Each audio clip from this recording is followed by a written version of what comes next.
बड़ी मजेदार चीजें, बड़ा हास्यास्पद जो कह रहे हैं कि साहब टैक्स ज्यादा मिलेगा। आप कैसे सोच सकते हैं कि अपराध प्रवृत्ति का कोई भी व्यक्ति टैक्स देने के मामले में ईमानदार होगा?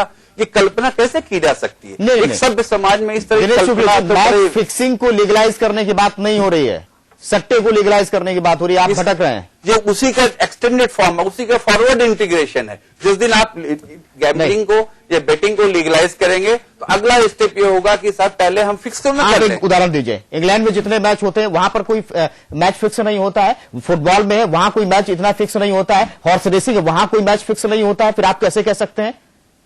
ये सब देखिए साहब, वहां की मैं बात नहीं कहता, मैं भारतीय परिवेश की बात करता हूँ, यहाँ पर बात करता हूँ। यहाँ पर आप देखिए जो भी अपने पास ये भी आ रहे हैं वो दोनों मुद्दे एक दूसरे से जुड़े हैं। इनको अलग करके देखा नहीं जा सकता। थ्योरी में तो देखा जा सकता है लेकिन प्रैक्टिकल में दोनों को अलग करके देखना बहुत मुश्किल। प्रिंस लिलिन साहब जो हम लगातार उदाहरण दे रहे हैं, इंग्लैंड का दे रहे हैं, यूरोप का दे रहे हैं, horse racing, football, rugby, cricket, वहां पर जो बात सामने आ रही है कि अगर सट्टा को लीगलाइज कर दिया जाएगा तो फिक्सिंग उसको जोड़कर देखा जा रहा, उसका एक पार्ट है। दरअसल ऐसा नहीं है। अगर ऐसा होता तो उन देशों में ये स्थितियां अलग होती।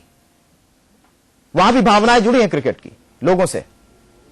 देखिए, जिन देशों की आप बात कर रहे हैं जिन देशों की आप बात कर रहे हैं वहां की पहले कानून व्यवस्था पे आप ध्यान दीजिए। कितना सुव्यवस्थित वहां का कानून और एडमिनिस्ट्रेशन और पुलिस प्रशासन है कि वहां पे क्राइम को इमीडिएटली कर्ब किया जाता है। आप एक चीज का उदाहरण दीजिए कि कितनी आतंकवादी घटनाएं वहां हो गई हैं एक घटना के बाद। वो हमारे कानून के नागरिक सुरक्षित है। हमारे कानून के हमारे यहाँ एक के बाद एक आतंकवादी घटनाएं हो रही होती है। हमारे जो कानून कोई व्यक्ति सड़क पे ना निकले। नहीं, हमारे कानून लिए गए हैं लेकिन वो कानून के अलग अलग लिए गए थे जब वो हमारे पे रूल कर रहे थे। आज हम स्वतंत्र हैं। आज हमको अपने कानून की आवश्यकता है, ना कि दूसरों के द्वारा हम पर राज करने के लिए जो कानून बनाया गया था उसकी आवश्यकता है। आप पुलिस एक्ट को जानते हैं कि आज भी जिस तरह से पुलिस लाठीचार्ज करती है, न्यायालय क्या तीखी टिप्पणी कर रहा है कि जानवरों की तरह से भी एक अहम सवाल ये कानून हमारे पास उदाहरण है। हमारे पास उदाहरण है, हॉर्स रेसिंग का उदाहरण है, उसको लीगलाइज किया है गवर्नमेंट ने। हमारे पास गोवा का उदाहरण है, वहां किसी की तरह की दिक्कत नहीं है, अलग से टैक्स मिल रहा है, बुनियादी ढांचा मजबूत हो रहा है, लोगों को रोजगार मिल रहा है। हमारे पास उदाहरण कई देशों के हैं, वहां पर कोई दिक्कत नहीं है। हम ये क्या मान के बैठ लें कि लीगलाइज कर देंगे तो दिक्कतें हो जाएंगी? विकास जी, मैं आपको एकदम साफ साफ स्पष्ट कर देना चाहता हूं कि जिस क्रिकेट की बात करें, इंग्लैंड क्रिकेट की, उसका 1/10 भी पैसा इंडिया की तुलना में वहां नहीं है। सबसे ज्यादा पैसा क्रिकेट, जहां पैसा है वही सट्टा है, वही अपराध है।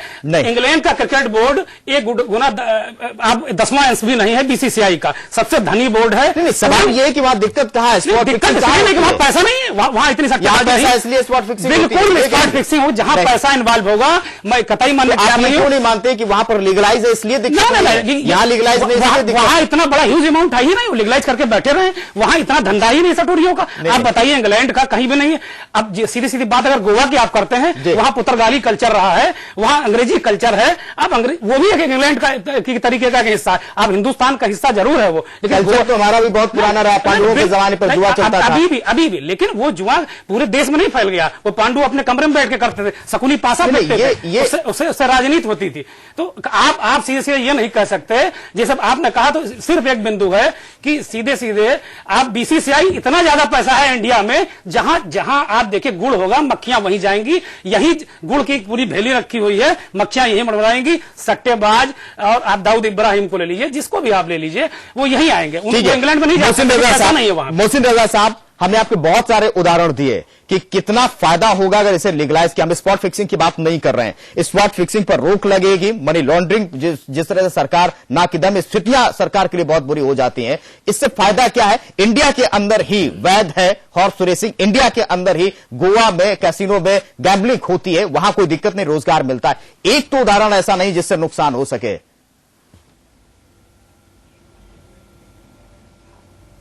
नहीं, बिल्कुल भी विकास, आप बात जो कह रहे हैं, आप हमारी बात नहीं मान रहे हैं, मैं आपकी बात नहीं मान रहा हूं। मैं सीधी सी बात आपको बताऊं, जब सट्टा लीगलाइज आप करेंगे हम आपको सीधी सी बात बताएं, बीच में थोड़ा सा मुझे समय दीजिएगा, मैं आपको बताऊं, यही बड़े लोग जो सट्टे को लीगलाइज कराना चाहते हैं, जो फ्रेंचाइजीज हैं, जो बीसीसीआई के पदाधिकारी हैं, यही चाह रहे हैं, क्योंकि सरकार में यही लोग बैठे हुए हैं, यही चाह रहे हैं कि इसको लीगल कर दिया जाए, ताकि ये फ्रेंचाइजी होंगे, इनकी टीमें होंगी, अगर इनकी खुद की टीमें नहीं होंगी तो किसी से टीमें ये खरीदवा कर खिलाएंगे। फिर ये क्या बात का सबूत होगा कि इनकी टीम मैच फिक्स नहीं करेगी? अगर इनकी टीमें होंगी, पैसा लगाएंगे, मैच फिक्स कराएंगे। साहब, मैंने ये कब कहा है मैच फिक्सिंग के लिए आप अलग से कानून मत बनाइए, मैच फिक्सिंग रोकने के लिए अलग से ढांचा मजबूत नहीं बनाइए। सवाल ये नहीं है, हमने ये कभी नहीं कहा कि मैच फिक्सिंग एक अलग चीज है, सट्टेबाजी एक अलग चीज है।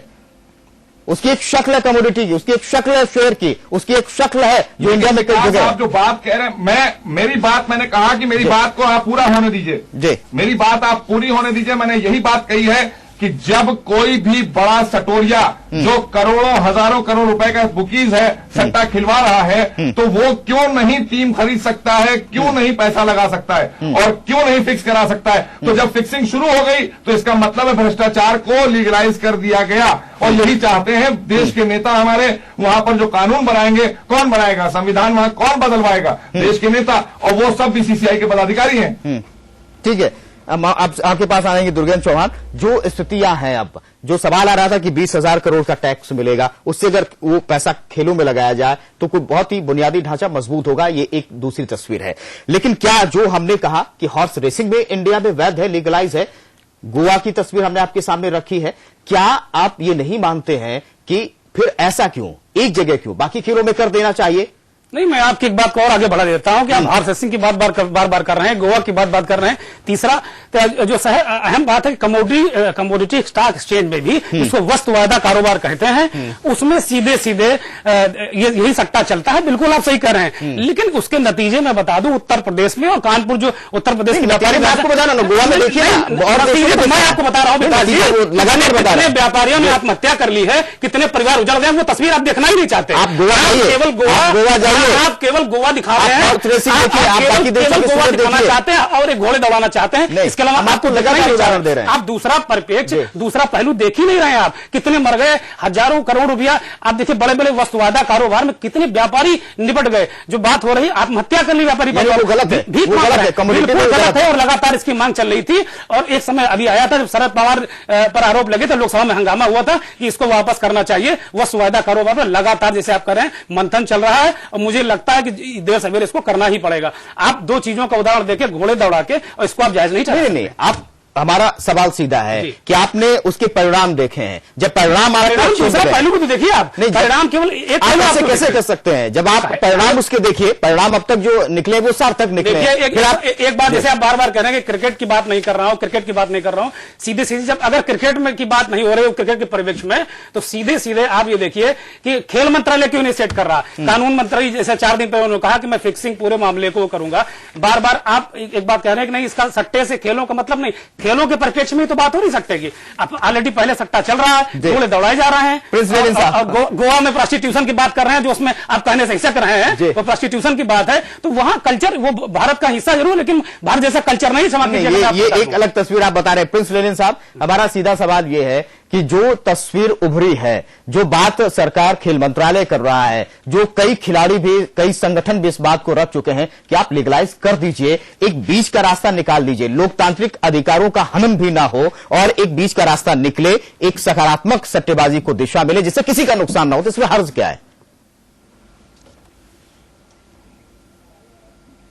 देखिए, सट्टेबाजी अपने आप में एक नेगेटिव वर्ड है, एक गलत प्रक्रिया है जो कानूनन अवैध है और अभी लोअर लेवल पे उस पर प्रतिबंध है, वो अपराध की श्रेणी में आता है। मैं बार बार कह रहा हूं क्योंकि बड़े वर्ग के लोग इस प्रक्रिया से जुड़े हुए हैं, तो इसको लीगलाइज करने की बात की जा रही, वो गलत है। दूसरी बात आ रही कि रेवेन्यू जनरेट होगा, आप उसको कल्याणकारी कार्यों में लगाएंगे। कि जो साहब एक उदाहरण मैं दे रहा हूं, इंडिया में ऑनलाइन बेटिंग होती है खुलकर, आप कुछ भी सामान लीजिए, इंडिया में लीगलाइज है, वो कितना खर्चा होता है? इंडिया में ऑनलाइन बेटिंग लीगलाइज है, आप हर रोज आप भी करते होंगे। देखिए, वो भी तो सट्टेबाजी ही है। ऑनलाइन बेटिंग उसके नहीं, मैं कभी नहीं करता, लेकिन online betting is a crime. अगर हमारे यहां उसके लिए साइबर सेल है, साइबर क्राइम है, जो चीट होते हैं उनको उनकी कंप्लेंट्स होती है, दे आर द चीटर्स। ठीक है, आप इसे भी लीगलाइज कर दीजिए, सिर्फ मॉनिटरिंग बॉडी बना दीजिए। जो इंटरनेट की बात कर रहे हैं वो विश्व में किस देश से जुड़ा आ रहा है? नहीं, आप इसे भी लीगलाइज कर दीजिए सट्टे को। विश्व में किस देश है तो आप एक सेल बना दीजिए। कंट्री के आप बेट कर रहे हैं, आप इंडिया में बैठे हुए उस पर कानून में नहीं कर रहे हैं। जी, दिनेश शुक्ल जी कुछ बोलना चाह रहे हैं, बोलिए दिनेश जी। जो आपने बताया, एक जो बेटिंग आपने बताया कम्युनिटीज में जो हम लोग इंटरनेट पे करते हैं, वो एक्चुअली बार्गेनिंग है, डिमांड सप्लाई के ऊपर है। एक आपने ये क्या, ये भी तो डिमांड सप्लाई है? नहीं सर, ये डिमांड सप्लाई नहीं है। Betting is different. ये तो प्लेयर्स के उस पर परफॉर्मेंस पे हो रही है, वो डिमांड सप्लाई पे हो रही है। वो दोनों में फर्क। खेल इफेक्ट कहां हो रहा है? हमारा सवाल है, इस फिक्सिंग का मतलब इससे खेल जब इफेक्ट नहीं हो रहा है, आप बेटिंग लगा रहे हैं, इफेक्ट हो रहा है। मैं आपको बताता हूँ फर्क क्या है। थोड़ा फर्क है। फर्क ये है कि जो हमारे पास इस समय इंडिया में बीसीसीआई के पास वही इंडिया की टीम चुनती है और पूरे इंडिया के प्लेयर्स उसी की देखरेख में खेलते हैं, वो ऑफिशियल टीम चुनती है। और जितने भी क्रिकेट गेम्स होते हैं वो सब बीसीसीआई के संरक्षण में होते हैं। अगर बेटिंग है तो इसके लिए अलग से बना दिया जाए, वो प्लेयर देश के लिए न खेलें, देश की अस्मिता उनके साथ न जुड़ी रहे, वो अलग से खेलें, अलग स्टेडियम बनाया जाए। आईपीएल में खिलाड़ियों यहाँ इस तरह की फिक्स होते हैं। आईपीएल में खिलाड़ियों की जो बोली होती है ना, वो भी सट्टेबाजी ही तो है। नहीं, वो अलग है। देखिए वो अलग है, बताइए कैसे अलग है? वो तो डिमांड सप्लाई के ऊपर है। नहीं, उनके क्या रेट? यहाँ पर डिमांड सप्लाई नहीं है। मोहसिन रजा साहब, जो आईपीएल में बोली लगती है खिलाड़ियों को, नीलामी होती है, वो क्या है? वो भी तो सट्टेबाजी है। नहीं, वो देखिए दिनेश शुक्ला जी ने जवाब जो दिया बिल्कुल सही है कि वो अपनी अपनी वो डिमांड्स हैं। लेकिन यहाँ पर एक बात मैं और विकास कहना चाहता हूँ, सारे दर्शक सुन रहे होंगे और जो हमारे यहाँ पर बैठे हैं, जो हमारे सीनियर्स हैं साथ में, शुक्ला जी भी, आप ये बताइए, अभी इतनी देर से हम लोग चर्चा कर रहे हैं कि लीगलाइज सट्टे को कर दिया जाए। अरे बीसीसीआई को भी तो पहले गवर्नमेंट लीगलाइज करे कि बीसीसीआई लीगल है या नहीं है। वो तो एक ऑटोनोमस बॉडी है और उसके लिए इतना बड़ा मंथन करे कि भारत सरकार की सट्टे को लीगलाइज करेगी बीसीसीआई के लिए। पहले उसके ऊपर तो अपना कमांड करे, पहले उसको तो अपने दायरे में लाए। अपने कानून में तो ला नहीं पा रहे हैं, आरटीआई के दायरे में हम ला नहीं पा रहे हैं और उनके लिए कानून बनवा रहे हैं नेता। पता नहीं देश का क्या करना चाहते हैं आगे। नहीं, ये दूसरा पहलू है, वो ऑटोनोमस बॉडी है। आप क्रिकेट ऑफ ऑस्ट्रेलिया में जाइए, वहां भी कुछ इस तरह की तस्वीर है। प्रिंस लेलिन साहब, हमारा सवाल है कि जो आईपीएल में बोली लगती है, शुरुआत जब हम उसी से कर देते हैं, सट्टेबाजी से शुरुआत कर देते हैं, फिर आप कहते हैं कि नहीं, इसको नहीं करना चाहिए, ये गलत है, इससे दिक्कतें बढ़ जाएंगी।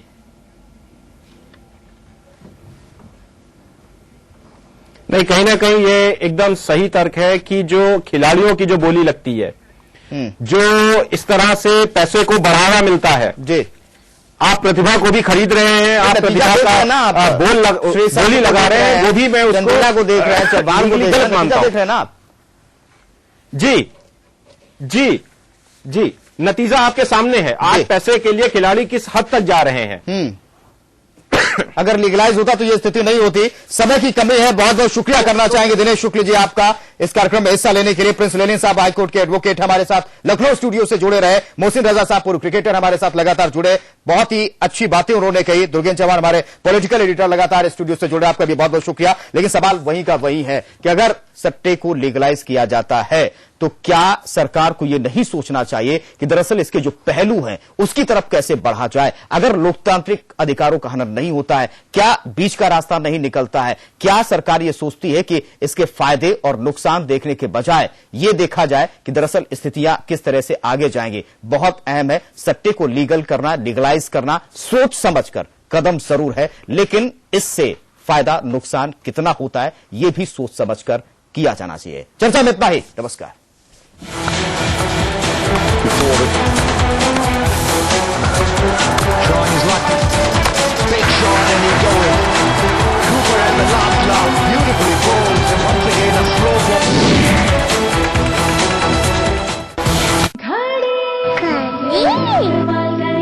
करोड़ों परिवारों ने इस्तेमाल किया और विश्वास भी, पर हमारा संकल्प हमें औरों से ही नहीं खुद से भी रहना है आगे।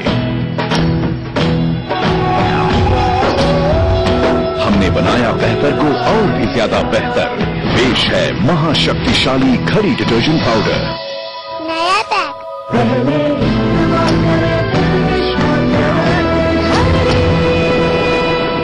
Dalmia's Fashion Mall, a complete family mall having wide and exclusive collection for men, women and kids. Dalmia's Fashion Mall, a complete family mall at Nasimabad, Gumti number 5, Kanpur.